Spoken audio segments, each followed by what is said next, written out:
Heracles, or Hercules as the Romans in modern Western world would later call him, the greatest of the Greek and Roman heroes. He claimed to be the son of a mortal and a god. He said to have performed wondrous feats, and he said that after his death he would ascend to the heavens to join his father. Now, these are some pretty bold claims. There's several ways to consider Hercules. One possibility is that Hercules didn't do these things, but he really thought he did. If that's the case, he was insane. A second possibility is that he didn't do these things and he knew he didn't. But a third possibility is that he really did do these things. Therefore, he really was the son of the most powerful god. So you need to make a choice among three things. Hercules was either a fibber, a fruitcake, or a frickin' god. There's a whole series of arguments by followers of Hercules that use various texts and stories I won't get into to show you that Hercules was neither a fibber nor a fruitcake. Therefore, Hercules is a frickin' god. Christians and atheists watching this right now are in total agreement. This logic is this. It's incomplete, right? The problem lies in the first premise. Obviously, those can't be the only three possibilities. Hey, maybe Hercules didn't exist. Let's replace Hercules with another person born of a mortal with a god as a father. This argument, referred to as liar, lunatic, or lord, was first made popular by Christian apologist C.S. Lewis, the guy who wrote the Chronicles of Narnia. The poor man's Lord of the Rings. His liar, lunatic, or lord trilemma is the response when people say that Jesus was a great moral teacher, but not the Son of God. They make this the first premise, and then through a series of arguments they say Jesus was neither a liar nor a lunatic, therefore Jesus is Lord. Christians love to set up these false boundaries in point number one, and then they draw you in and argue the hell out of the second premise, but I don't even want to go that far. The first premise fails for Jesus just like it fails for Hercules. These are not the only three possibilities, and I don't want to even argue that Jesus did not exist. I want to argue here that there's another cute and catchy little L word to add to this choice. And like always, I want to use the Bible to make my point.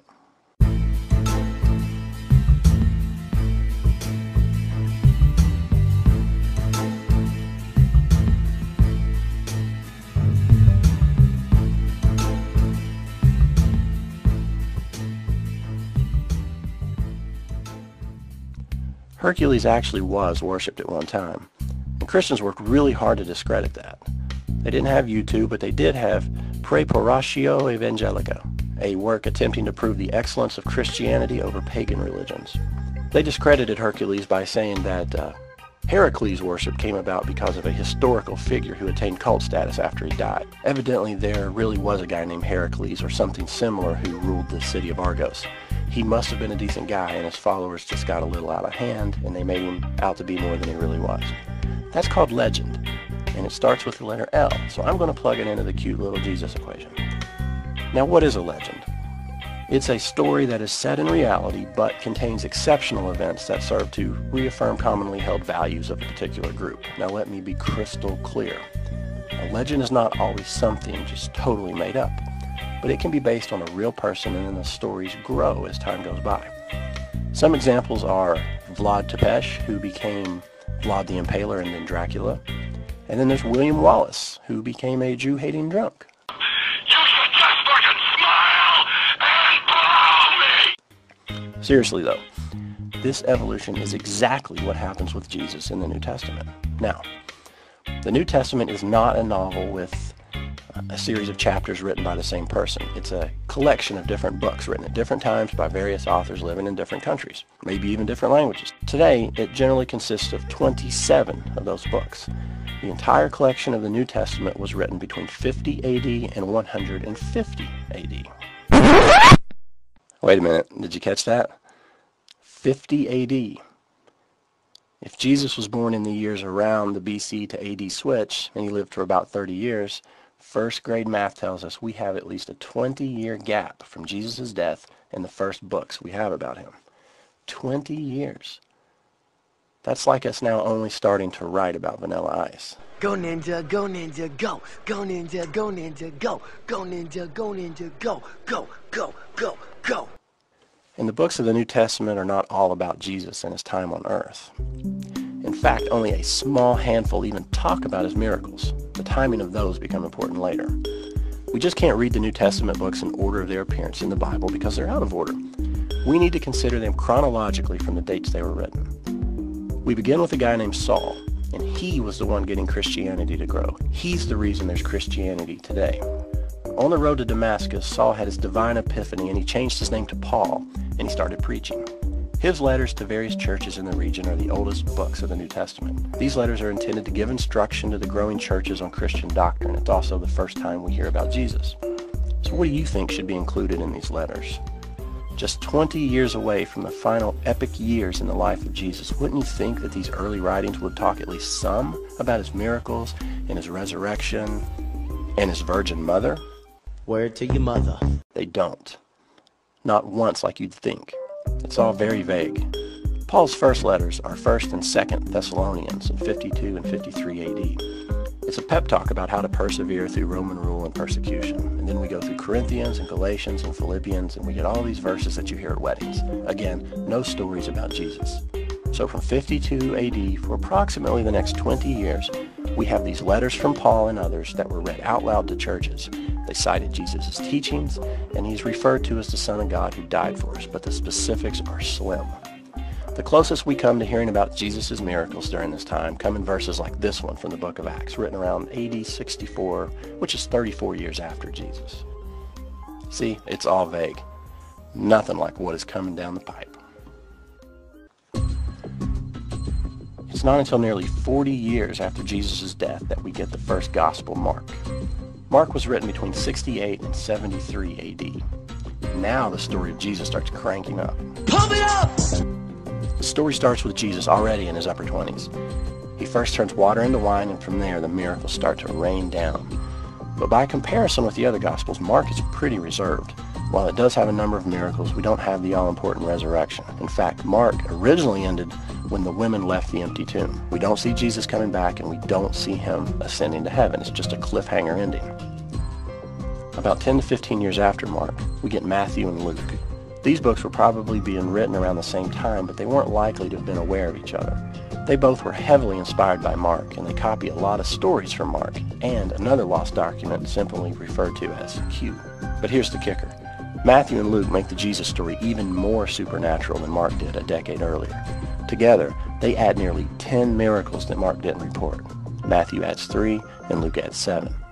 Matthew also has that crazy scene with the zombies. Both Matthew and Luke also introduce the story of Jesus' birth and his virgin mother. These two also give us the resurrection where Jesus actually returns from the dead and he preaches before ascending to the heaven. So let's review. 20 years after his death, we have no writings. Then 2 decades later, we get them mentioning Jesus in vague terms. 40 years after his death, we get stories of Jesus performing miracles and leaving behind an empty tomb.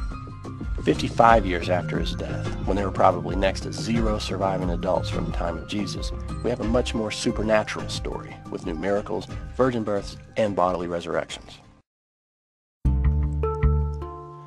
The last gospel we get is John. It was written over a period of time being finished probably between 100 and 110 AD. The Gospel of John is different from the others. Where the synoptic Gospels share a lot of text, John is about 90% unique. It's really new and improved. John also presents the highest level of supernatural claims, or Christology. Scholars consider John as more theological and less historical than the other 3. This is where we get the phrases like Lamb of God, Bread of God, Light of the World, and this annoying verse that we see at every football game ever played.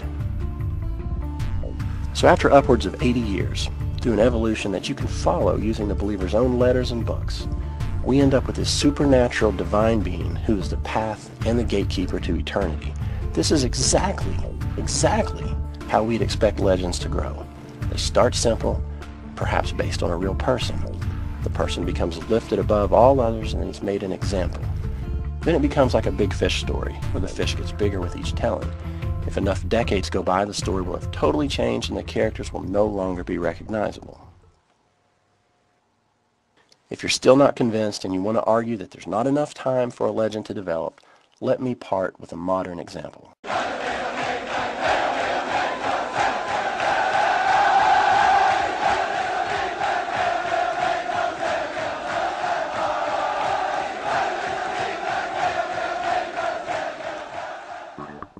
This is Menachem Mendel Schneerson, also known as a Lubavitcher Rebbe, or the Rebbe. He was a prominent Hasidic rabbi of the Chabad Lubavitch movement of Orthodox Jews in New York City. Now, some Jews from this sect believe that he is the Jewish Messiah, and they spend all kinds of time promoting him as such. Here's the problem. He died in 1994. So now they believe he will return as the Messiah.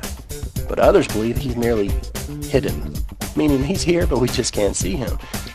This is actual video footage of these Hasids praying and celebrating with him. That's him in the empty chair. That is today, folks, right now. But we have the internet and space shuttles and ever-expanding understanding about how the universe works, but this can still happen. And so this is my question to Christians. What makes you so arrogant to think that this could not have happened in primitive and illiterate Palestine? That's right, baby. Boom!